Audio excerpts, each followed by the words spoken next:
Hello my dear students, कैसे हैं आप सभी लोग। I hope you all are doing great. मैं अंकिता, आपकी English educator and welcome to my channel. और बेटा, आज के इस वीडियो में हम देखेंगे आपकी स्नैपशॉट्स बुक का अगला चैप्टर, जिसका टाइटल है बर्थ। ये एक बहुत ही प्यारा और बहुत ही खूबसूरत चैप्टर है।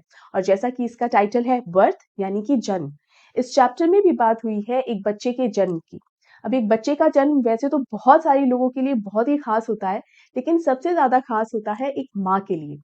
इस चैप्टर के अंदर एक बच्चे के जन्म की ही बात की गई है, लेकिन इस चैप्टर में इस बच्चे के जन्म का जो लम्हा होता है, वो सिर्फ एक माँ के लिए नहीं बल्कि एक डॉक्टर के लिए भी बहुत खास बन जाता है। अब ऐसा क्या होता है कि ये लम्हा एक डॉक्टर के लिए इतना खास बन जाता है? वो तो जब हम इस चैप्टर को आगे पढ़ेंगे तभी हमें समझ में आएगा। लेकिन इस वीडियो को आगे बढ़ाने से पहले आपको क्या करना है? You know the drill.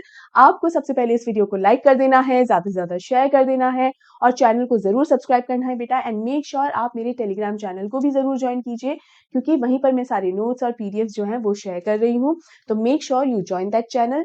इस वीडियो के डिस्क्रिप्शन बॉक्स में आपको टेलीग्राम चैनल की लिंक मिल जाएगी, राइट। तो चलिए आगे बढ़ते हैं और देखते हैं इस चैप्टर को लिखा किसने है। बेटा, ये चैप्टर जो है वो लिखा है A.J. क्रॉनिन ने, जो खुद भी एक स्कॉटिश फिजिशियन और एक नॉवेलिस्ट रहे हैं, ठीक है। अब इनका सबसे फेमस और वेल नोन नॉवल जो है वो है द सिटाडल। ये जो चैप्टर हम पढ़ने वाले हैं बर्थ, ये चैप्टर इसी नॉवल में से लिया हुआ एक हिस्सा है, यानी एक्सर्प्ट है, राइट। तो द सिटाडल के बारे में थोड़ा सा जान लेते हैं। ये नॉवल भी एक स्कॉटिश फिजिशियन के बारे में ही है, जो कि वेल्स के एक ऐसे गांव के अंदर काम कर रहा था जहां माइनिंग चलती है, ठीक है, जहां माइनिंग का काम होता है, राइट। लेकिन ये स्कॉटिश फिजिशियन ने इस गांव को कुछ समय के बाद छोड़ दिया था, क्योंकि यहाँ पर काम करने वाले जो बाकी डॉक्टर्स हैं वो बिल्कुल भी प्रोफेशनल नहीं है and they are highly incompetent. बिल्कुल प्रोफेशनल एटीट्यूड नहीं है उनका। तो ऐसे हताश होके इस जगह को वो छोड़कर चले जाते हैं, ठीक है। तो ये तो है इस नॉवल के बारे में। नाउ, ये जो चैप्टर हम पढ़ने वाले हैं बर्थ, इस चैप्टर का जो प्रोटैगनिस्ट है उसका नाम है एंड्रयू मेंसन, राइट। और एंड्रयू मेंसन जो है वो एक गायनैक है, गायनोकोलॉजिस्ट, राइट। और ये अभी अभी मेडिकल साइंस की ग्रेजुएट इसकी कंप्लीट हुई है, ठीक है। अभी अभी फ्रेशर है ये एक तरीके से। अब ऐसा नहीं होता कि मेडिकल साइंस आज कंप्लीट हुई, आज डिग्री मिली और कल ही जो है अपना क्लिनिक या हॉस्पिटल खोल लिया। ऐसा नहीं होता बेटा। जो ये newly graduate medical science students होते हैं, उन्हें कुछ समय तक एक सीनियर डॉक्टर के सुपरविजन में ही ट्रेनिंग लेनी पड़ती है, क्योंकि पेशेंट्स के साथ जब डील किया जाता है तो ऐसा नहीं होता है कि आपने जितना भी थ्योरेटिकल नॉलेज आज अभी तक का आपके पास जो है वो थ्योरेटिकल कॉन्सेप्ट आप एज इट इज अप्लाई कर दो, नहीं। बहुत सारी और चीजें भी होती हैं जो डॉक्टर्स को ध्यान रखनी होती हैं, और वही चीज सीखने के लिए एक सीनियर डॉक्टर, एक एक्सपीरियंस डॉक्टर के सुपरविजन में ट्रेनिंग लेना बहुत ज्यादा जरूरी होता है। और इसीलिए एंड्रयू जो है वो डॉक्टर एडवर्ड पेज के असिस्टेंट के तौर पे काम कर रहा था, ठीक है। एक रात ऐसा होता है कि उसके सामने एक ऐसा केस आता है एंड्रयू के सामने, जो कहीं ना कहीं उसकी सोच और उसकी आगे की जो लाइफ है उसे पूरा का पूरा चेंज करके रख देता है। ऐसा उसके साथ क्या होता है? सिंस ही इज अ गायनैक, एक गायनोकोलॉजिस्ट है, तो होता ये है कि एक परिवार है और उस परिवार में अभी एक बच्चे का जन्म होने वाला है, और इस केस को एंड्रयू ही हैंडल कर रहा होता है। अब यूं देखा जाए तो कोई भी अलग सी या कोई ऐसी खास या एक्स्ट्राऑर्डिनरी सी बात नहीं है, भाई ये गायनैक है, ठीक है। तो ऑफ कोर्स अगर बच्चे का जन्म होने वाला है तो ये ऐसे केसेस को ही देखेगा और क्या करेगा। लेकिन कुछ ऐसे छोटे छोटे एलिमेंट्स हैं इस चैप्टर के अंदर जो हर बात पर एक इमोशनल टच दे देते हैं, और वही इस चैप्टर को और भी ज्यादा खूबसूरत और भी ज्यादा आप इमोशनल कनेक्ट बनाता है। वही छोटे छोटे एलिमेंट, जैसे एक बहुत ही खास एलिमेंट क्या है, जिनका बच्चा भी होने वाला है उनका नाम क्या है, हस्बैंड और वाइफ का। हस्बैंड का नाम है जो मॉर्गन, वाइफ का नाम है सुजन मॉर्गन। और इनकी शादी को करीब 20 ईयर्स हो चुके हैं, nearly 20 years. And after 20 years of their marriage, now they are having a baby.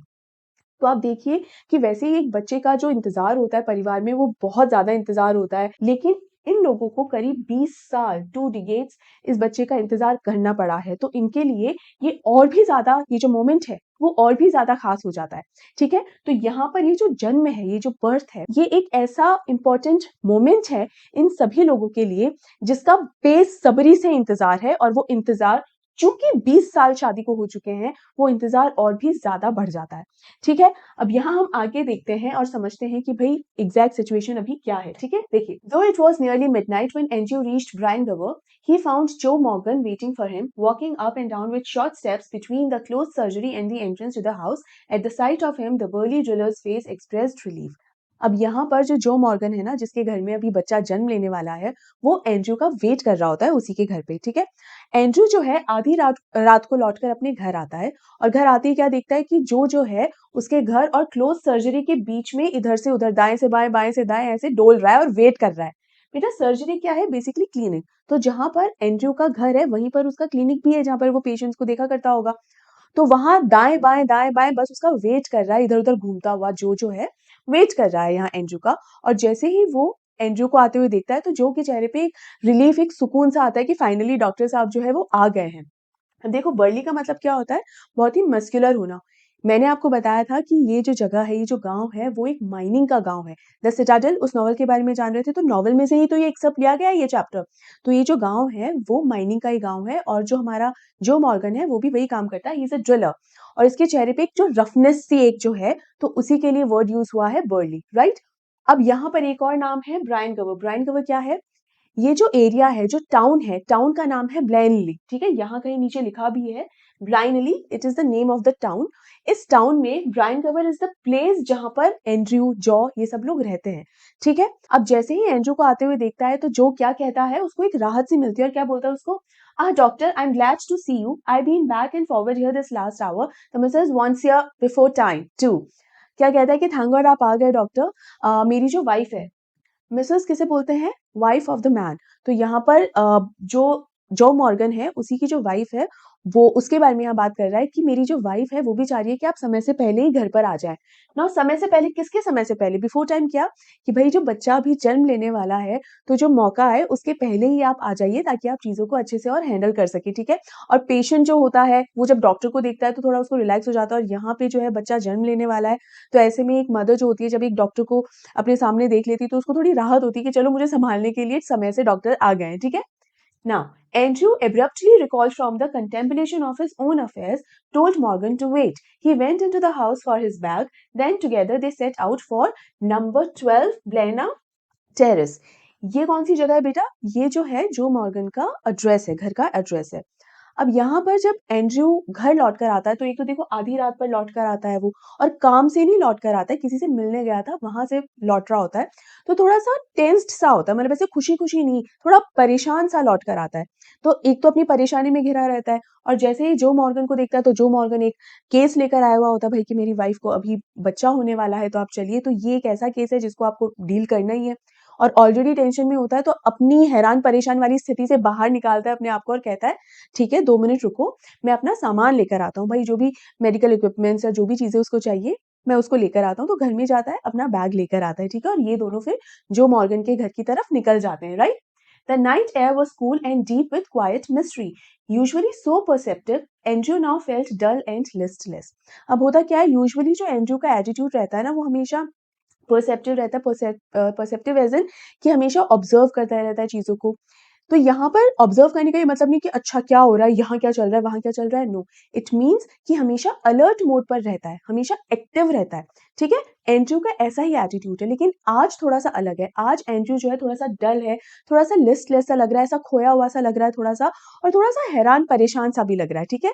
Usually हमेशा जैसा रहता है, आज एंड्रयू थोड़ा सा अलग लग रहा है उससे, ठीक है।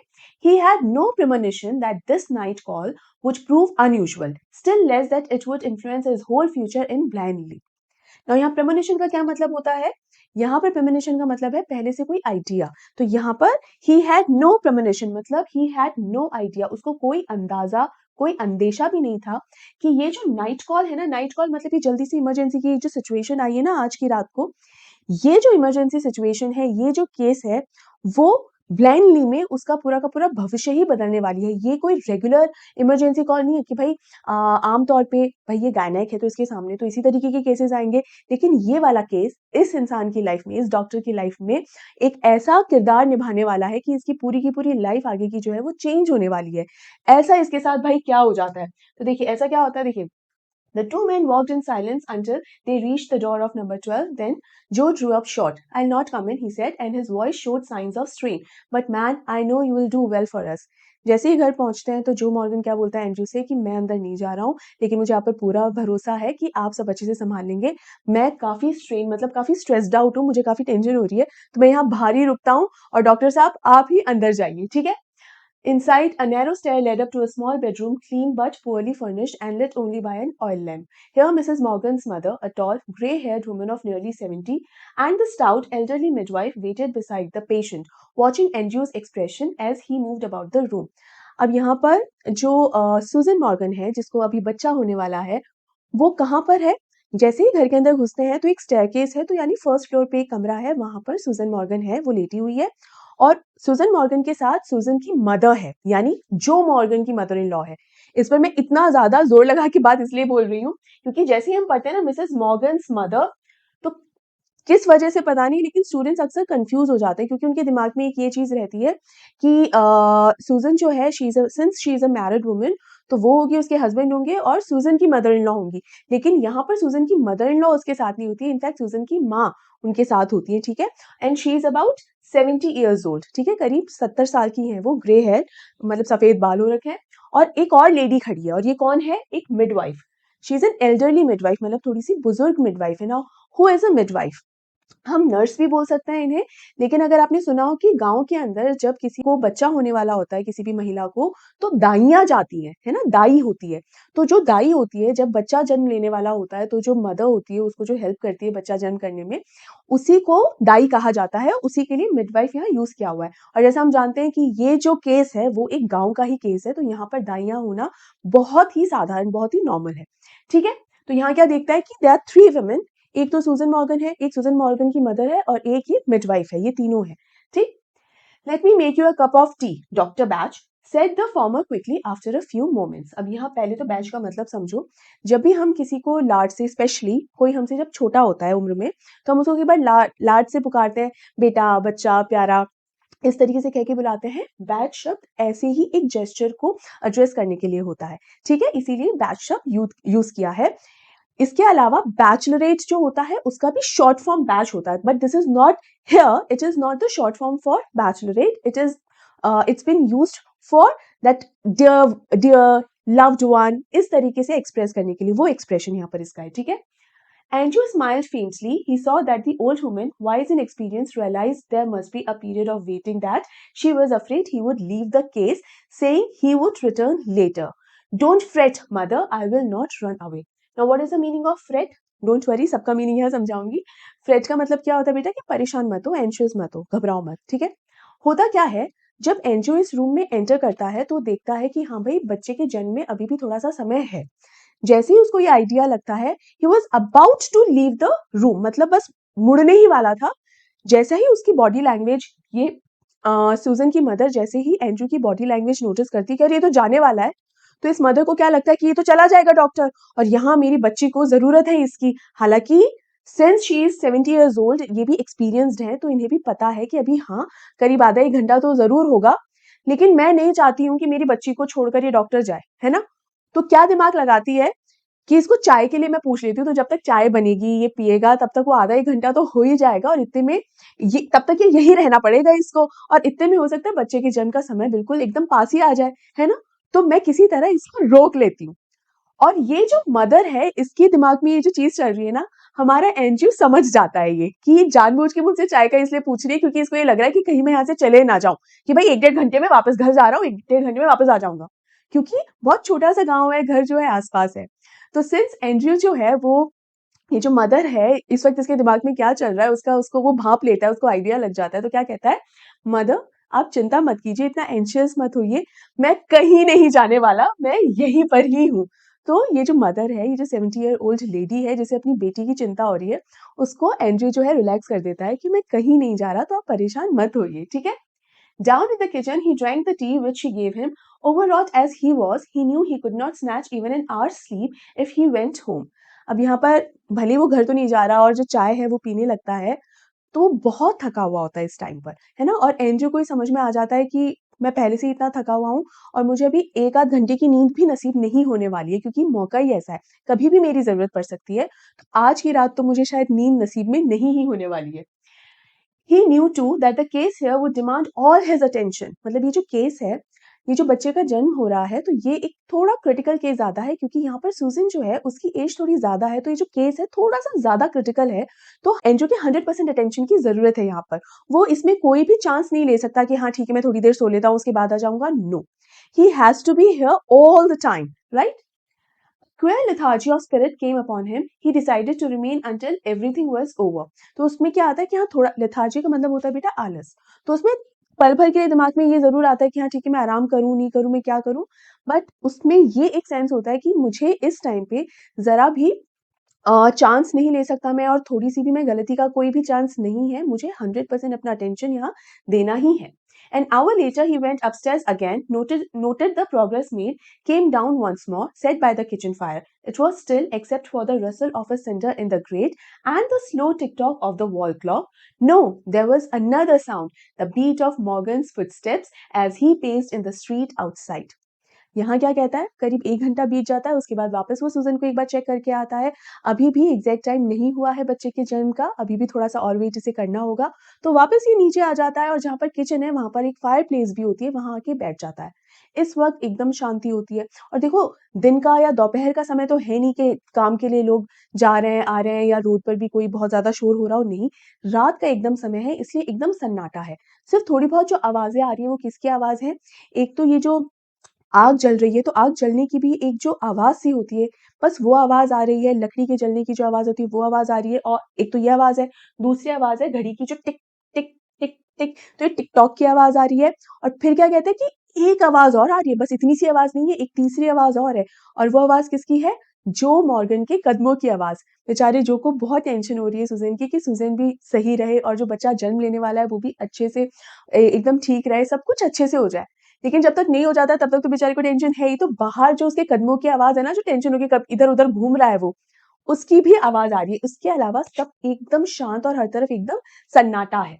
The old woman opposite him sat in her black dress, quite motionless, her eyes strangely alive and wise, probing, never leaving his face.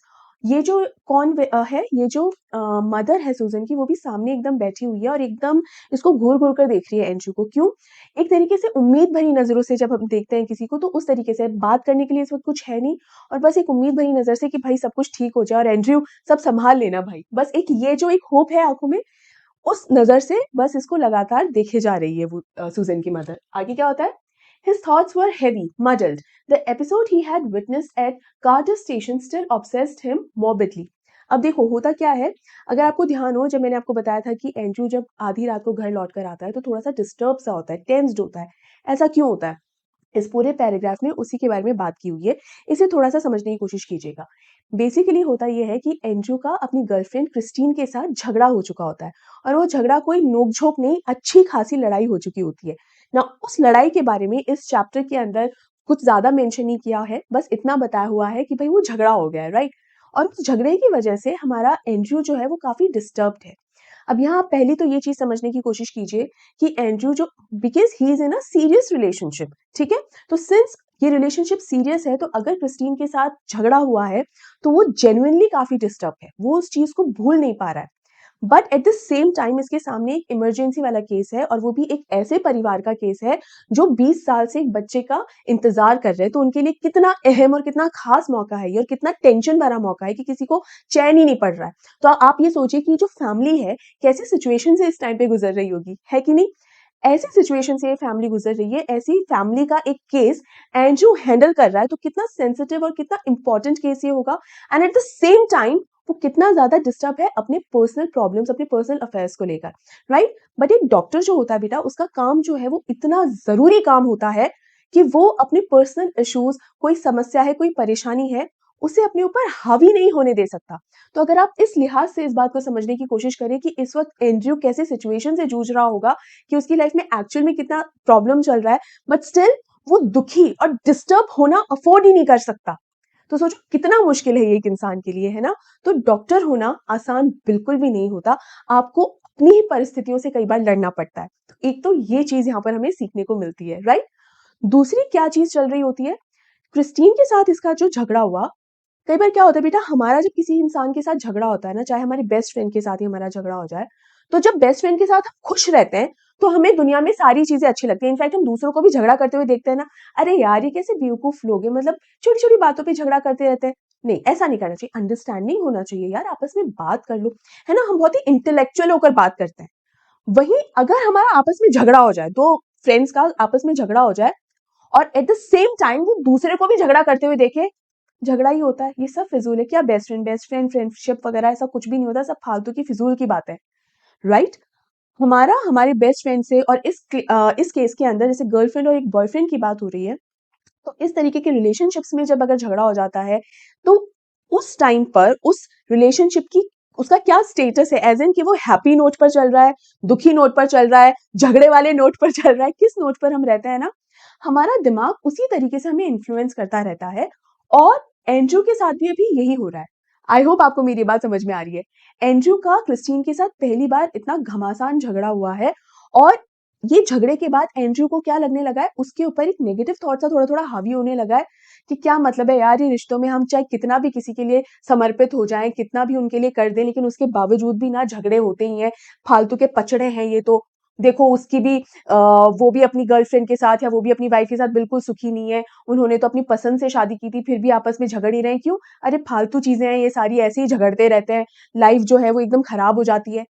इस तरीके के थॉट्स जो है लगातार एंड्रू के दिमाग में चल रहे हैं, और सिर्फ इसलिए क्योंकि क्रिस्टीन के साथ उसका झगड़ा हो चुका है। अगर क्रिस्टीन के साथ ही झगड़ा नहीं हुआ होता ना, तो उसी वक्त उसके दिमाग में मे बी ये चल रहा होगा कि जो लोग झगड़ते कितने बेवकूफ है, कितना खूबसूरत रिलेशनशिप है ये, अच्छे से रहना चाहिए, क्यों अपना इस समय झगड़े में बर्बाद कर रहे हैं, खुश रहना चाहिए। थॉट ऐसे बदल जाते हैं।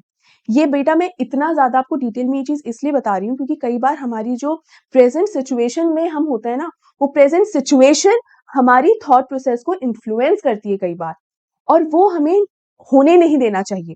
क्योंकि अगर ऐसा हो जाता है ना, तो हमारा थॉट प्रोसेस बहुत जल्दी इन्फ्लुएंस होने लगता है, क्योंकि हमारी सिचुएशन तो पल पल चेंज होती है, कभी कुछ होता है कभी कुछ होता है। तो अपने आप को मेंटली इतना स्ट्रांग रखना चाहिए कि हमारी सिचुएशंस हमारे ऊपर हावी ना हो जाए, ठीक है। तो यहाँ देखो होता क्या है, ये ना चाहते हुए भी जो यहाँ एकदम शांति में बैठा हुआ है ना चुपचाप, और उस आग को, उस फायर को लगातार जो देख रहा है, तो उसका ध्यान कहाँ चला जाता है वो देखो। His thoughts were heavy, muddled, एकदम confused सा हो रखा है दिमाग। The episode he had witnessed at Cardiff station still obsessed him morbidly. मतलब इसने क्या एक ऐसी सिचुएशन विटनेस की है, क्या सीन विटनेस किया है। He thought of Bramwell, foolishly devoted to a woman who deceived him sordidly. मतलब एक आदमी है जो एक लड़की से बहुत प्यार करता था, ठीक है, और जिस लड़की से वो बहुत प्यार करता था ना, वही लड़की उसको छोड़कर चली गई। कितना नेगेटिव थॉट इस वक्त आ रहा है कि देखो, कितना भी आप औरतों से कितना भी प्यार कर लो, ये यहाँ पर इसका एक एटीट्यूड, इसका थॉट आ रहा है एंड्रयू का, ये मेरा नहीं है। एंड्रयू का है कि औरतों से कितना भी प्यार कर लो, उनके लिए कुछ भी कर लो, लेकिन देखो लास्ट में छोड़कर चली ही गई ना, क्यों? क्रिस्टीन से भी तो मैं कितना प्यार करता था, और देखो झगड़ा कर ही लिया ना उसने मेरे से, इसलिए ये ऐसे सोच रहा है यहाँ पर। ठीक है, आगे क्या होता है। Of Edward Page bound to the shrewish Blodwen of Denny living unhappily apart from his wife, यहाँ पर कि एक हस्बैंड वाइफ की बात हो रही है कि वो भी आपस में ऐसे झगड़ा कर रहे हैं, और दोनों अलग अलग ही रहते हैं क्योंकि नहीं पट रही है उनकी, तो ये तो रिलेशनशिप में ऐसे झगड़ा चलता है, लाइफ खराब हो जाती है भाई। His reason told him that all these marriages were dismal failures. मतलब जो शादी होती है ना, हस्बैंड वाइफ जो ये शादी वाला ये जो रिलेशन होता है ना, हाँ, किसी काम का नहीं है, ये तो सब झगड़ा करते रहते हैं आपस में, सब झूठ है, दिखावा है कि आपस के अंदर बहुत ट्रस्ट होता है, बहुत रिस्पेक्ट होता है, नहीं, ऐसा कुछ भी नहीं होता, हर वक्त झगड़ते ही रहते हैं ये लोग, है ना। It was a confusion which in his present state, ये उसकी जो मौजूदा स्थिति जो है ना, उसकी प्रेजेंट स्टेट जो है, उस प्रेजेंट स्टेट की वजह से इसका कंक्लूजन क्या निकल रहा है मैरिज के लिए, कि मैरिज सब फालतू है, ये शादी वादी सब फालतू है ये। वरना कुछ समय पहले जब वो क्रिस्टीन के साथ खुश था ना, तब तो शादी उसको बहुत अच्छी लग रही थी कि नहीं, शादी कितना अच्छा रिश्ता है ये, अब सब फिजूल लग रहा है ना। Made him wince. He wished to consider marriage as an idyllic state. Yes, he could not otherwise consider it with the image of Christine before him. Her eyes, shining towards him, admitted no other conclusion. It was the conflict between his level, doubting mind and his overflowing heart which left him resentful and confused. Basically कुछ समय पहले तक Christine, जिससे वो बहुत प्यार करता है, उसके साथ जब वो सोचता है कि मेरी और क्रिस्टीन की शादी होगी, तो उसे बहुत खुशी होती है कि अरे हाँ, कितना खूबसूरत रिश्ता है, मैं भी इस खूबसूरत रिश्ते में जरूर क्रिस्टीन के साथ बंधूंगा और हम खुश रहेंगे, that would be very good and happy, we will be happy ever after, है ना। लेकिन सिंस अभी क्रिस्टीन के साथ झगड़ा हो गया तो उसको हर तरफ सब कुछ नेगेटिव नेगेटिव ही दिखाई दे रहा है। अरे यार कोई मतलब नहीं है, कितना कुछ भी कर दो फिर भी झगड़ा होता है, क्या शादी शादी वादी कुछ नहीं, सब फिजूल है, फालतू है। क्यों? क्योंकि उसकी प्रेजेंट स्टेट अभी जो है ना, अभी जो मौजूदा स्थिति जैसी है, उसकी वजह से उसको ये नेगेटिव थॉट्स उस पर हावी हो रहे हैं कि देखो उन दोनों का भी, हस्बैंड वाइफ जो है उनका रिश्ता भी खराब ही चल रहा है, इतना ज्यादा अच्छा नहीं चल रहा, और उसका देखो इसका देखो, 3-4 एग्जाम्पल ऐसे जिनका रिश्ता अच्छा नहीं चल रहा है, उनके एग्जाम्पल उसके दिमाग में चल रहे हैं, राइट? तो इसीलिए वो कंफ्यूज हो रहा है कि भाई क्या करूं। अब सिंस झगड़ा हो गया क्रिस्टीन के साथ, इसीलिए ये शादी को एज ए नेगेटिव तरीके से देख रहा है। अदरवाइज ये कभी इमेजिन भी नहीं कर सकता था कि वो अपने आप को क्रिस्टीन से अलग कभी सोचेगा, right? He let his chin sink upon his chest, stretched out his legs, stared broodingly into the fire. He remained like this so long, and his thoughts were so filled with Christine that he started when the old woman opposite suddenly addressed him. Her meditation had pursued a different course. Susan said not to give her the chloroform if it would harm the baby. She is awful set upon this child, Dr. Bash. Her old eyes warmed at a sudden thought. She added in a low tone, Ah, we all are, I fancy. अब यहाँ पर Andrew जो है वो अपने पैर पसार के और इस तरीके से बिल्कुल घूरे जा रहा था उस आग को, और ये सारी चीजें क्रिस्टीन के बारे में सोचता जा रहा था। और इतने में ही जो सुजन की मदर है वो आती है और क्या कहती है कि सुजन ये कह रही है कि अगर मुझे क्लोरोफॉर्म देने से मेरे बच्चे को अगर कोई भी अगर नुकसान हो तो मुझे क्लोरोफॉर्म नहीं चाहिए, क्योंकि मैं नहीं चाहती कि इस बच्चे को कुछ भी नुकसान हो। इस बच्चे का हमने बहुत ज़्यादा इंतज़ार किया है। और थोड़ी देर बाद क्या बोलती है, हम सभी ने इस बच्चे का बहुत इंतज़ार किया है, तो इसे क्लोरोफॉर्म मत दीजिए। अब यहाँ आप एक मदर का प्यार देखिए अपने उस बच्चे के लिए जिसने अभी तक जन्म भी नहीं लिया है, कि अगर आपने मुझे क्लोरोफॉर्म दिया, बच्चे को जन्म देना, ऐसा कहा जाता है कि एक जो औरत होती है ना, जब अपने बच्चे को जन्म देती है तो कहीं न कहीं उसका खुद का भी एक दूसरा जन्म होता है, क्योंकि बच्चे को जन्म देना आसान नहीं होता, दुनिया का सबसे मुश्किल काम होता है ये, है ना? तो यहाँ पर ये एक ऐसा दर्द होता है जिसे सहन करना बहुत ज़्यादा मुश्किल है, ठीक है? बट वो दर्द को पता है सुज़न को कि वो दर्द उसे होगा, और क्लोरोफॉर्म क्यों दिया जाता है? बेहोशी के लिए, कि भाई थोड़ा-सा सुन्न चढ़ जाए तो जितना पेन होता है उतना पेन ना हो। बट सुज़न को वो जो पेन है, वो जो दर्द है, जो लेबर पेन्स होते हैं, वो सहन करना भी मंज़ूर है। बिना क्लोरोफॉर्म के भी कोई दिक्कत नहीं है, मुझे क्लोरोफॉर्म मत दो, लेकिन मेरे बच्चे को तकलीफ नहीं होनी चाहिए, और वो बच्चा जिसने अभी तक जन्म भी नहीं लिया है, राइट? तो यहाँ पर एक मदर अपने बच्चे को किस हद तक प्यार करती है, वो भी हमको समझ में आता है, right? He collected himself with an effort. अब यहाँ इतना ज़्यादा क्रिस्टीन की चीज़ों में और उस बातों में, उन ख़्यालों में खोया हुआ था एंड्रयू, कि उसे अपने आप को फिर से सँभालना पड़ता है सुज़ैन की मदर की ये बात सुनकर। और फिर क्या कहता है? "It won't do any harm, the anesthetic," he said kindly. "They will be all right." Anaesthetic, anaesthesia जो दिया जाता है बेहोश करने के लिए, उसके लिए, कि आप चिंता मत कीजिए, क्लोरोफॉर्म से किसी को कोई भी नुकसान नहीं होगा, ना सुज़ैन को, ना ही उसके होने वाले बच्चे को, सब ठीक है। Here the nurse's voice was nurse midwife. Here the nurse's voice was heard calling from the top landing. Andrew glanced at the clock, which now showed 3:30, यानी सुबह के 3:30 बज गए हैं. He rose and went up to the bedroom. He perceived that he might now begin his work. अब यहाँ पर जो मिडवाइफ है, जो नर्स है, उसकी आवाज़ आती है, वो बुला लेती है ऊपर कि भाई आ जाओ, और कितने बजे बुलाती है, क्या टाइम है? 3:30 बजे है। और जैसे ही एंड्रयू ऊपर रूम में जाता है तो उसको समझ में आता है कि अब बच्चा किसी भी वक़्त आ सकता है, तो कहता है कि उसे अब अपना जो ट्रीटमेंट है वो शुरू कर देना चाहिए। An hour elapsed. It was a long, harsh struggle. Then, as the first streaks of dawn strayed past the broken edges of the blind, the child was born, lifeless. यहाँ पर करीब 1 घंटे बाद, मतलब 3:30 बजे, और 3:30 बजे के 1 घंटे बाद, यानी करीब 4:30 बजे, जब सूरज की पहली किरण, जो रोशनी है, वो कमरे में खिड़कियों से होती हुई आती है, ठीक है? उस समय की बात है कि ये बच्चा जो है जन्म लेता है, राइट? लेकिन जैसे ही ये बच्चा एंड्रयू के हाथ में आता है, ये बच्चा लाइफलेस होता है, यानी इस बच्चे में जान ही नहीं होती है। जिस बच्चे के लिए करीब 20 साल इन लोगों ने इंतज़ार किया, जिस बच्चे को जन्म देने के लिए ये माँ तरस रही थी, वो बच्चे का जब जन्म हुआ तो उसमें जान ही नहीं थी। तो आप सोचिए कि इस वक़्त उन सभी लोगों की कैसी स्थिति होगी, वो कैसी मेंटल स्टेट में होंगे इस टाइम पे। As he gazed at the still form, a shiver of horror passed over Andrew. अब एंड्रयू ने कभी सपने में भी नहीं सोचा था कि ऐसा कुछ सीन उसको देखने को मिल जाएगा, कि ये बच्चा जिसने अभी-अभी जन्म लिया है, उसमें जान ही नहीं है, ये लाइफलेस है एकदम, ठीक है? कि मतलब मरा हुआ बच्चा पैदा हुआ है, तो एकदम घबरा जाता है अचानक से। After all that he had promised, all that promised, क्या प्रॉमिस किया एंड्रू ने? डोंट वरी, सब ठीक होगा, सब अच्छे से होगा, घबराने की कोई बात नहीं। डॉक्टर्स हमेशा पेशेंट्स को और पेशेंट्स की फैमिली को संभालने के लिए बात कहते हैं ना, उन्हें कंसोल करने के लिए, उनकी हिम्मत और उनको मोटिवेट करने के लिए, राइट? लेकिन उसके देखा जाए तो उसने जो प्रॉमिस किए थे वो सारे के सारे प्रॉमिस एक झटके में टूट गए, क्योंकि ऐसा कुछ तो सोचा ही नहीं था एंड्रू ने कि ये बच्चा जो जन्म लेगा उसमें जान ही नहीं होगी। His face, heated with his own exertions, chilled suddenly. He hesitated, torn between his desire to attempt to resuscitate the child and his obligation towards the mother, who was herself in a desperate state. अब यहाँ पर आप देखिए, एक जो माँ है जिसने अभी अभी एक बच्चे को जन्म दिया है, वो फिजिकली किस कदर फिजिकली स्ट्रेन होती है इस टाइम पे, मानो उसके शरीर में जान ही नहीं बचती है, ठीक है?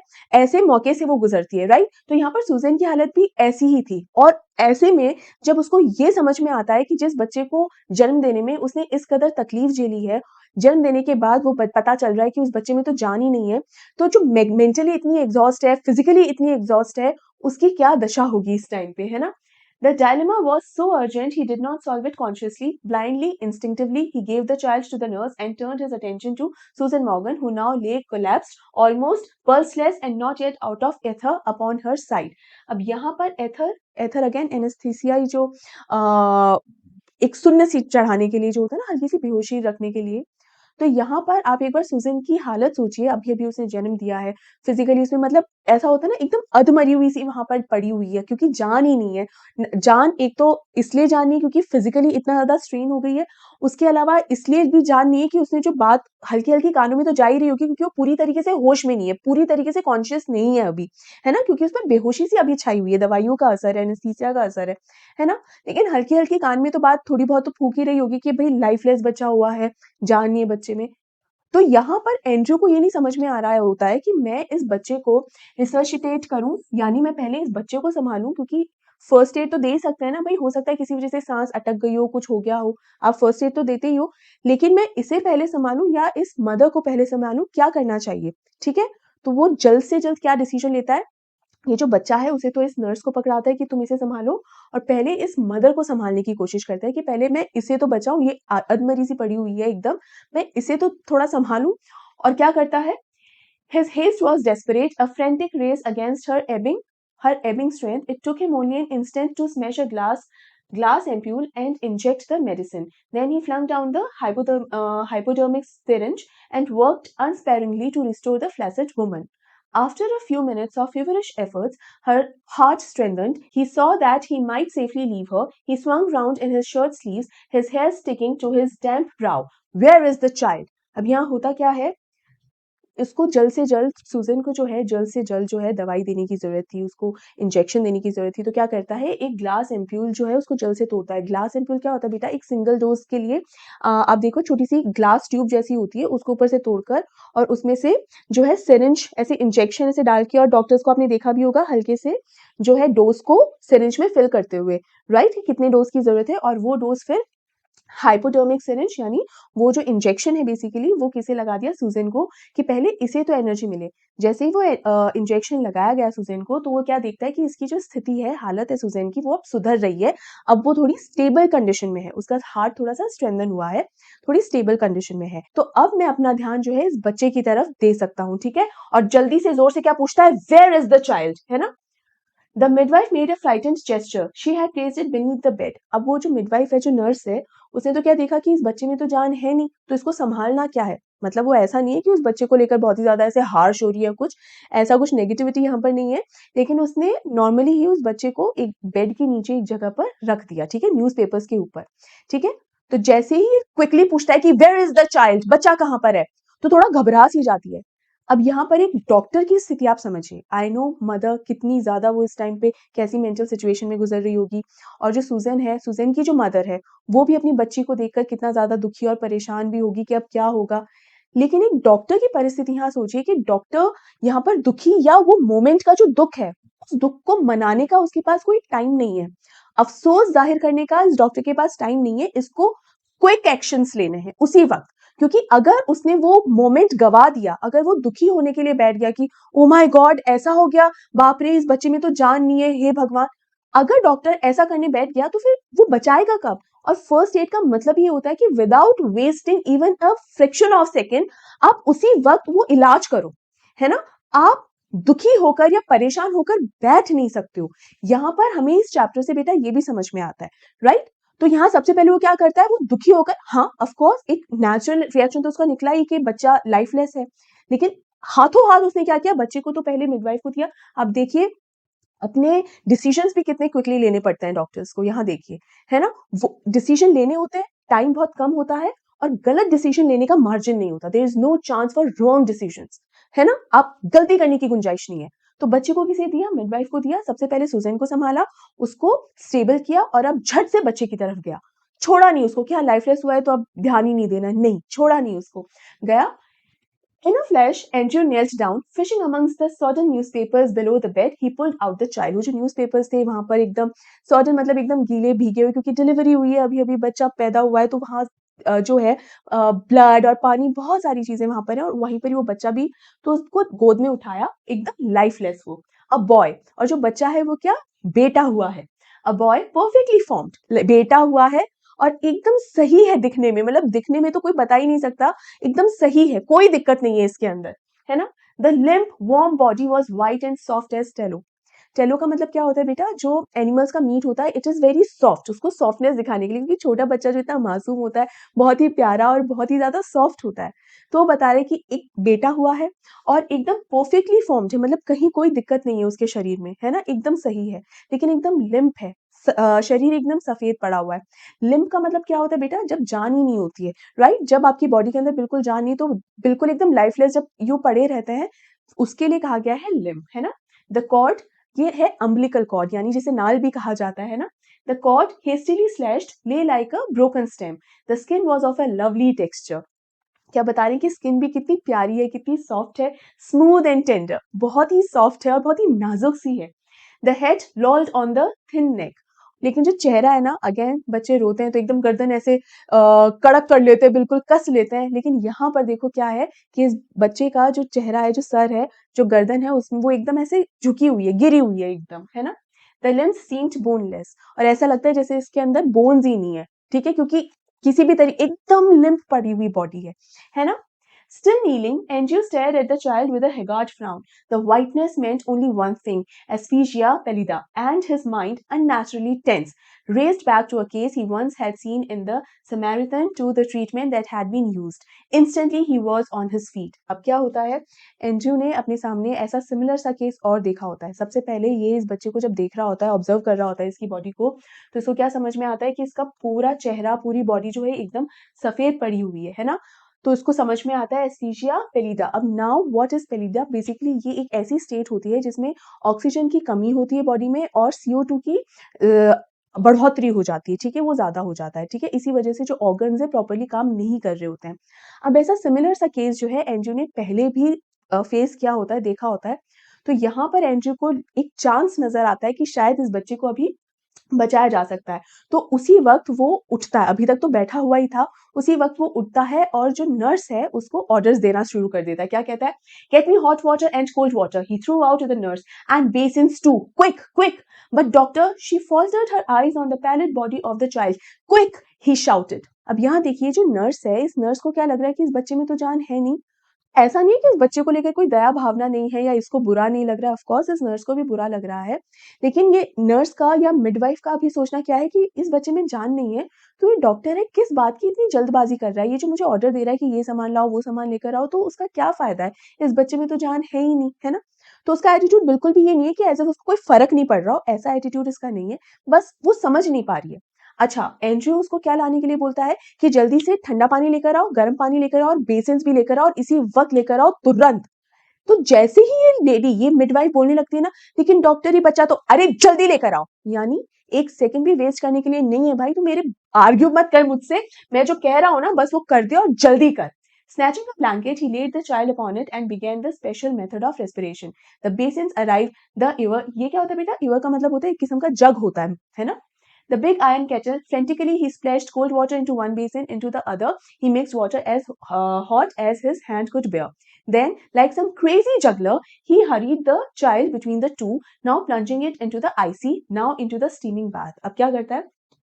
जो बेसिन्स हैं वो भी आ जाते हैं, हॉट एंड कोल्ड वाटर भी आता है, केटल आ जाती है, ईवर आ जाता है, सारा सामान आ जाता है।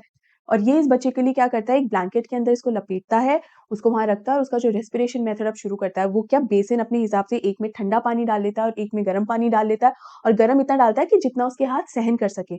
और फिर इस बच्चे को इस तरीके से पहले ठंडे पानी में, फिर गर्म पानी में, फिर वापस ठंडे में, फिर वापस गर्म में, मतलब ये कोशिश कर रहा है कि किसी तरीके से ब्लड सर्कुलेशन शुरू हो जाए, या किसी भी वजह से इसकी सांस अगर अटकी हुई है तो ये कोल्ड एंड हॉट, ये जो टेम्परेचर, इतना इंस्टेंट टेम्परेचर ये जो चेंज होता है, तो उसकी वजह से किसी भी वजह से अगर सांस अटकी हुई है या कुछ भी ऐसा कारण है, तो वो सांस फिर से शुरू हो जाए। वो कई बार जैसे बबल आ जाता है मान लो, है ना, तो बबल बाहर निकल आए।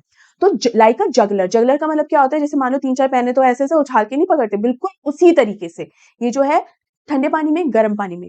एंड्रयू रुकता ही नहीं है, लगातार लगातार, ठीक है। 15 मिनट्स पास, मतलब 15 मिनट। अब यूं सुनने में 15 मिनट बहुत कम लगते हैं कि 15 मिनट यूं बीत जाते हैं, लेकिन अभी ये जो लगातार ये काम कर रहा है, जो प्रोसेस कर रहा है, एकदम सांस फूल जाती है इसकी, और लगातार। नाउ इस मोमेंट में एंड्रयू को नहीं पता कि क्या रिजल्ट होने वाला है। इस मोमेंट में एंड्रयू को ये भी नहीं पता कि मैं कितनी देर ये करता रहूं कि ये बच्चा फिर से जी उठे। और कई बार ऐसे में रुकना बहुत मुश्किल होता है। आप एक बार सोचकर देखिए कि मान लीजिए ऐसा कर रहा है, अगर कोई डॉक्टर ऐसी सिचुएशन में है, तो उस डॉक्टर के दिमाग में ज़रूर ये चीज़ आती होगी कि क्या मैं अब रुक जाऊँ?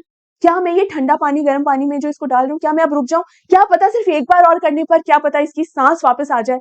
तो अपने आप को ऐसे मौके पे रोकना, वो भी इतने छोटे बच्चे के लिए, जिससे जिससे ना आपका एक एक ज़्यादा इमोशनल कनेक्ट होता है। तो ये इतना आसान नहीं होता है। हमें सिर्फ़ ऐसा लग रहा होता है कि हाँ, डॉक्टर्स को सब कुछ पता है। हाँ, डॉक्टर्स को पता है, लेकिन जब डॉक्टर्स उस सिचुएशन में होते हैं, तो किस मेंटल स्टेट से वो गुजर रहे होते हैं, कितना मुश्किल उनके लिए वो सिचुएशन होता होगा, वो भी हमको समझने की ज़रूरत है, राइट?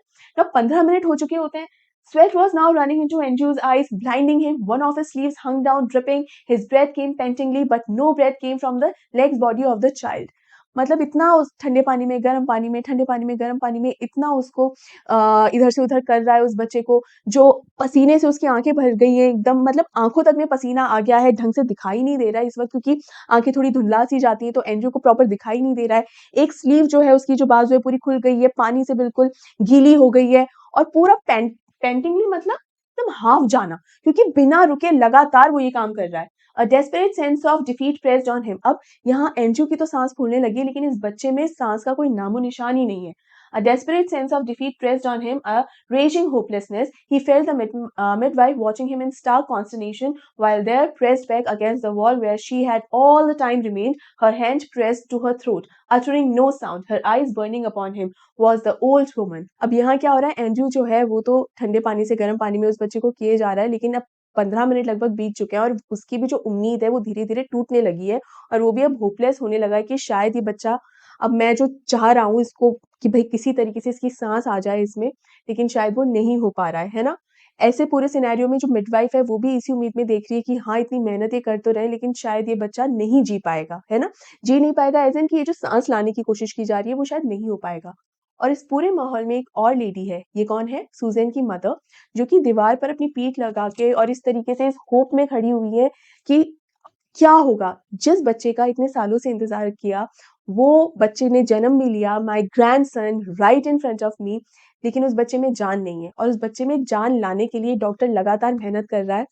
ये लेडी इस वक़्त कुछ नहीं समझ पा रही है कि वो क्या बोले और क्या नहीं, इसलिए लगातार वो एकदम चुप खड़ी है, एकदम सुन्न-सी खड़ी है, क्योंकि उसे समझ ही नहीं आ रहा कि उसे क्या करना है। He remembered her longing for a grandchild. He remembered her longing मतलब तरसना। फादर टू सन के अंदर भी ये वर्ड आया था बेटा, अगर आपको ध्यान हो तो, अगर आपने वो वीडियो देखा है तो उसमें भी मैंने इसका मीनिंग समझाया था। तो ये जो एंड्रयू है, जब से इस केस को डील कर रहा है, भई 9 मंथ्स की प्रेगनेंसी होती है, तो ये तो रेगुलर चेकअप्स वगैरह करते ही होगा ना एंड्रयू तो। तो एंड्रयू ने इस लेडी को विटनेस किया है कि कितना ज़्यादा ये अपने ग्रैंडचाइल्ड के लिए कितना तरसी है कि मेरा ग्रैंडचाइल्ड होना चाहिए। और आज वो मौका जब आया है, तो देखो उस मौके पर ये जो ग्रैंडचाइल्ड है, ये जो ग्रैंडसन है, उसमें जान ही नहीं है। As great as had been her daughter's longing for this child, यानी ये जो लेडी है, वो अपने इस ग्रैंडचाइल्ड के लिए उतना ही तरसी है जितना सूज़न अपने बच्चे के लिए तरसी है। मतलब इन दोनों का जो तरसना है, इन दोनों की जो लॉन्गिंग है इस बच्चे के लिए, किसी की भी कम नहीं है। ऑल डैश्ड अवे नाउ, लेकिन अब सब कुछ एकदम ऐसा लग रहा है कि सब खत्म हो चुका है। फ्यूटाइल बियॉन्ड रेमेडी, और ऐसा खत्म हुआ है कि ये लाइलाज है, मतलब इस चीज का कोई इलाज ही नहीं है, क्योंकि जो बच्चा है जिसकी इतनी दिनों से इतने सालों से जिसका इंतजार था, अब वो बच्चा नहीं रहा, तो ये अगर दुख इन दोनों को हुआ तो इस दुख का कोई इलाज ही नहीं होगा। The floor was now a draggled mess. Stumbling over a sopping towel, Andrew almost dropped the child, which was now wet and slippery in his hands like a strange white fish. और ऐसे में जो Andrew है, वो जो इस बच्चे को पानी में इधर से उधर कर रहा है, वो अचानक से एक टावल पे जो एकदम गीला हो चुका है उस पे फिसलता फिसलता बचा, और ये बच्चा जो है इसके हाथ से छुटता छुटता बचा, क्योंकि जो बच्चा है वो भी इतना स्लिपरी हो चुका है, इतना चिकना हो चुका है, जैसे कोई फिश हो, मछली से बहुत चिकनी होती है ना, पकड़ने लगो तो हाथ से ऐसे स्लिप हो जाती है पानी की ही वजह से, तो ये बच्चा भी बिल्कुल वैसे ही हो गया, तो हाथ में एकदम फिसलते हुए बचा। For mercy's sake doctor, whimpered the midwife, it's stillborn. ये जो मिडवाइफ है वो क्या बोलती है कि भगवान के लिए डॉक्टर आप समझिए, ये एक स्टिल बॉर्न है, और कहती है कि प्लीज रुक जाइए, कोई मतलब नहीं है, मतलब ये एक स्टिल बॉर्न है, आप समझिए। एंड्रू डिड नॉट हीट हर, लेकिन एंड्रू ने ये मिडवाइफ क्या बोल रही है उस पर कोई ध्यान नहीं दिया। Beaten, despairing, having लेबर्ड in when for half an hour, अभी आधा घंटा हो चुका है, लेकिन एंड्रू लगातार इस बच्चे को, ये रुक नहीं रहा है एंड्रू, आप देखिए ठंडे पानी में गर्म पानी में लगातार अभी भी ये बच्चे को बचाने में लगा हुआ है। He still persisted in one last effort, rubbing the child with a rough towel, crushing and releasing the little chest with both his hands, trying to get breath into that limp body. और क्या करता है, उस बच्चे की जो chest है उसको रफ टावल से रगड़ने की कोशिश करता है, थोड़ा थपथपाता है कि किसी तरह इस बच्चे के अंदर जान आ जाए, right? And then, as by a miracle, the pygmy chest, which his hands enclosed, gave a short, convulsive heave. Another and another. Andrew turned giddy. अब यहाँ पर इस बच्चे को जिस तरीके से वो उस टावल से थोड़ा सा रब कर रहा था, इसकी चेस्ट को प्रेस करने की कोशिश कर रहा था, तो हल्का सा उसे ऐसा कुछ मूवमेंट महसूस हुई इस चेस्ट में, दोबारा हुई। ये मूवमेंट थी दिल धड़कने की, कि ये जो हार्ट बीट हो रही है तो ये धक धक धक धक ये हो रही है, और एंड्रू इस वक्त गिरी हो गया, मतलब उसको बिल्कुल यकीन नहीं आ रहा था कि मैं जो फील कर रहा हूँ वो सचमुच है या नहीं है। The sense of life. अब ये जो इतनी देर से मेहनत कर रहा था एंड्रू, वो मेहनत रंग लाई। ये जो चेस्ट का मूवमेंट है उसे समझ में आया कि जान है इस बच्चे में। Springing beneath his fingers after all that unavailing striving was so exquisite it almost made him faint. मतलब इतनी लगातार आधे घंटे से लगातार ये जो मेहनत कर रहा था, ये जो कोशिश कर रहा था इस बच्चे के पीछे, इसको जो ये फर्स्ट एड दे रहा था, कभी ठंडे पानी में कभी गर्म पानी में, और उसको चेस्ट प्रेस कर रहा है, उसको टावल से इस तरीके से रब कर रहा है, फाइनली उसकी पूरी मेहनत पिछले आधे घंटे की ये रंग लेकर आई है, और यहाँ पर वो क्या देख रहा है कि इस बच्चे में जान आ गई है। The child was gasping now, deeper and deeper. ये बच्चा जो है वो अब सांस लेने की कोशिश कर रहा है किसी तरीके से, मतलब धीरे धीरे सांस जो है उसमें आ रही है, और जो मूवमेंट है ब्रीद इन ब्रीद आउट उसकी शुरुआत हो चुकी है। और ये गैस्पिंग मतलब जैसे हम पानी में कई बार चले जाते हैं, पानी से बाहर आते तो इस तरह से करके सांस भरते हैं ना, that is gasp only, right? A bubble of mucus came from one tiny nostril, a joy iridescent bubble. और यहाँ पर उसकी एक नाक से, नॉस्ट्रल से, और जो है म्यूकस निकलता है। म्यूकस क्या होता है बेटा? बलगम, मतलब जो अटका हुआ होता है अंदर, जैसे मैंने कहा था कि जैसे सांस किसी न किसी वजह से अटक जाती है, जैसे कोई बबल आ गया, ठीक है? तो इस तरीके से एक म्यूकस जो है, जो बलगम है, नाक से बाहर निकला, और जैसे ही वो नाक से बाहर निकला और इसको प्रॉपर जो है बच्चे को सांस फिर आने लगी, the limbs were no longer boneless, the head no longer lay back spinelessly, मतलब अब ऐसा लग रहा था कि अब ये बच्चा जो इतनी देर से एकदम लिम्फ पड़ा हुआ था, जैसे बोनलेस है, जैसे इसमें, क्योंकि इसमें जान ही नहीं थी, ठीक है, एकदम बोनलेस पड़ा हुआ था, अब इस बच्चे में हरकत आ गई है, अब इस बच्चे के अंदर जान आ गई है, और अब ये कुछ भी स्पाइनलेस नहीं है, अब एज इफ इसकी जो बोन्स हैं वो अब काम कर रही हैं। The blanched skin was slowly turning pink, then explicitly came the child's cry, dear father in heaven. The nurse sobbed hysterically, it's come alive.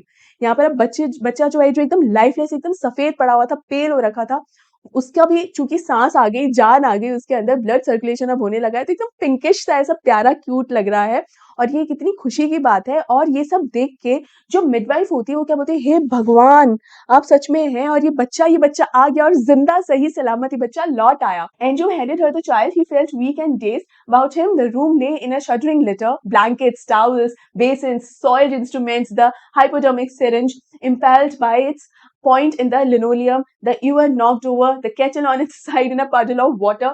Upon the huddled bed, the mother still dreamed her way quietly through the anesthetic. The old woman still stood against the wall, but her hands were together, her lips moved without sound. She was praying. Now उस room का scenario बताता है, जैसे ही आधे घंटे से, in fact not even आधे घंटे से, 3:30 बजे से लेकर ये लगातार जो है एंड्रयू लगातार पहले सुजैन फिर ये बच्चा इसको लगातार हैंडल कर रहा है ना। और आधे घंटे में तो एकदम ही उसकी कभी ठंडे पानी में, कभी गर्म पानी में, कभी चेस्ट रब कर रहा है, मतलब लगातार लगा हुआ है। तो जैसे ही अभी अचानक से रुका, एक तो मोमेंट उसको यकीन नहीं आ रहा है कि फाइनली मैंने कर दिखाया। और जब अचानक से रुकते हैं, होता है ना, अपन जब काम करते रहते हैं इतना समझ में नहीं आता, लेकिन जब रुकते हैं तो ज्यादा समझ में आता है। तो जैसे ही एंड्रयू रुका, इतनी 2-2.5 घंटों की मेहनत के बाद, तो उसको एकदम अचानक से बहुत ही वीकनेस सी और एकदम डेज, मतलब एकदम चक्कर टाइप्स उसको ऐसे आ रहे थे। और फिर जब उसने रूम देखा तो रूम का क्या हश्र हो रखा था, हर तरफ कहीं पर कुछ सिरिंज पड़ी हुई है, कहीं पर इंजेक्शन पड़ा हुआ है, कहीं पर वो एम्प्यूल टूटा हुआ पड़ा हुआ है, कहीं पर कीचड़ सा मचा हुआ है। क्यों? क्योंकि वो पानी में छपाक छपाक, मतलब कभी इस ठंडे पानी में, कभी गर्म पानी में, तो पानी वहां पर गिरा हुआ है। मतलब कमरे की हालत एकदम खराब हो रही है। वहीं पर बेड पर जो है सूजन जो है वो अभी भी उस पर एनेस्थीसिया का असर है, तो आधे होश में है, आधी बेहोशी में है। और यहाँ पर ये उस सूजन की जो मदर है वो अभी भी वैसी उसी पोजीशन में खड़ी हुई है, दीवार पर अपनी पीठ ऐसे लगाए हुए, लेकिन अब जो है उसके हाथ इस तरह से जुड़े हुए हैं और उसके होठ, उसके जो लिप्स हैं वो सिर्फ मूव करते हुए दिखाई दे रहे हैं, कोई भी आवाज नहीं आ रही है। तो उसको देखकर समझ में आ रहा है कि वो अभी भी प्रार्थना कर रही है, प्रे कर रही है वो, right. Mechanically, Andrew wrung out his sleeve, pulled on his jacket. I'll fetch my bag later, nurse. क्या कहता है, मतलब अपनी स्लीव्स वगैरह खोल के और ऐसे वो बैग वगैरह बाद में लेकर जाऊंगा मैं। मतलब वो वहीं का वहीं चला जाता है, बाहर चला जाता है रूम के एंड्रयू। और नर्स को क्या कहता है कि मेरा बैग जो है मैं बाद में लेकर आ जाऊंगा, है ना, बाद में लेकर चला जाऊंगा। He went downstairs through the kitchen into the scullery. स्लैरी क्या होता है बेटा, जो वॉश एरिया होता है ना, जहाँ पर गंदे कपड़े और बर्तन जो धोते हैं, वो area. His lips were dry at the scullery. He took a long drink of water. He reached for his hat and coat. Outside, he found Joe standing on the pavement with a tense, expectant face. All right, Joe, he said thickly. Both all right. It was quite light. Nearly 5 o'clock. 5 बज गए, मतलब 3:30 बजे से 5, मतलब करीब 1.5 घंटे लगातार ये केस जो है ये हैंडल कर रहा था एंड्रयू, ठीक है। तो यहाँ देखो, बेसिकली जब वो स्लैरी से होता हुआ गुजरा, तो वहां पर पहले तो उसने पानी पिया थोड़ा, कि भाई सांस तो ले लूं। पहले तो जम के पानी पिया, फिर बाहर आया तो जब जो से मिला तो जो से कहता है कि जो सब बढ़िया है, सुजन भी एकदम ठीक है, तुम्हारा बच्चा भी एकदम परफेक्टली फाइन है, ठीक है। और इस टाइम पे कितना टाइम हो रहा है, सुबह के 5 बज गए। A few miners were already in the streets, the first of the night shift moving out. और कुछ माइनर्स जो है वो रास्ते पे नजर आ रहे हैं, जो पहली शिफ्ट है वो बस अभी पूरी हुई है। एज शिफ्ट किसी माइनर्स की, जो माइनिंग का काम यहाँ चलता है ना, उसकी, ठीक है। As Andrew walked with them, spent and slow, his footfalls echoing with the others under the morning sky, he kept thinking blindingly, oblivious to all other work he had done in blindly. I have done something. Oh God, I have done something real at last. ये जो last sentence है, last dialogue है यहाँ पर Andrew का, ये most important part है इस पूरे चैप्टर का। बेसिकली इस पूरे में ये बताता है कि लगातार जो है एंड्रयू लगातार काम कर रहा है, उसे सोचने समझने का इतना टाइम नहीं था, उसको सिर्फ एक ही फोकस था कि मुझे इन दोनों को किसी तरह बचाना है, सुजन को भी, और उसने एक लाइफलेस बच्चे को भी लाइफलेस छोड़ा नहीं, बल्कि उसे बचाने की अपनी तरफ से पूरी तरह कोशिश की अपनी तरफ से, है ना। और फाइनली वो उसमें सक्सेसफुल भी हुआ और उस बच्चे को बचाया। तो अगर अपन देखें तो ये कोई साधारण या कोई रेगुलर जन्म नहीं है, ये एक ऐसा जन्म है जो पहले सुजैन ने इस बच्चे को जन्म दिया, लेकिन उसके बाद जिंदगी इस डॉक्टर ने, एंड्रयू मेंसन ने दी, राइट। तो जब एंड्रयू उसको बचाने की कोशिश में लगा हुआ था ना, तब उसको इन चीजों का रियलाइजेशन नहीं हो रहा था कि वो क्या कर रहा है। उस टाइम पे वो सिर्फ अपनी ड्यूटी ही कर रहा था। लेकिन जब रुका और जब उसने देखा कि अरे मैंने finally I have achieved it, मैंने इस बच्चे को बचा लिया, उस मोमेंट को जब उसने एक्सपीरियंस किया, थोड़ी देर बाद वो मोमेंट की खुशी उसे रियलाइज हुई। जो से बात करने के बाद जब वो अकेला आया बाहर और उसने जब अकेले में थोड़ा सा टाइम स्पेंड किया, तब उसने उस मोमेंट की खुशी को रियलाइज करते हुए क्या महसूस किया कि finally I have done something real. मतलब जो सेंस ऑफ अचीवमेंट, जो सेंस ऑफ फुलफिलमेंट इस वक्त एंड्रयू को हो रही थी, वो आज से पहले ब्लाइंडली में उसने जितने भी केसेस हैंडल किए हैं, तो ये पहला ही ऐसा केस थोड़ी हुआ होगा, उसने तो और भी पेशेंट्स को हैंडल किया होगा ब्लाइंडली में, है ना। लेकिन इस तरीके का केस जहां पर उसने सिर्फ एक माँ को ट्रीट नहीं किया कि हाँ माँ बच्चे को जन्म दे रही है तो मैं माँ को ट्रीट करूं और बच्चे का ध्यान रखूं, नहीं, उसने कोई रेगुलर केस हैंडल यहाँ पर नहीं किया है। इनफैक्ट एक ऐसा केस उसने हैंडल किया जहां उसने बच्चे को जन्म देने में भी हेल्प करवाई और उस बच्चे को जिंदगी भी दी। तो ये केस इसके लिए बहुत ही अनयूजुअल हो गया और ब्लेनली के अंदर उसने आज तक ऐसा कभी महसूस नहीं किया था जो पहली बार उसके प्रोफेशन में वो फील कर रहा था। और इसीलिए उसके मुंह से ये शब्द निकले, I have done something, oh God I have done something real at last. Real कि मैंने एक बच्चे में जान फूकी है।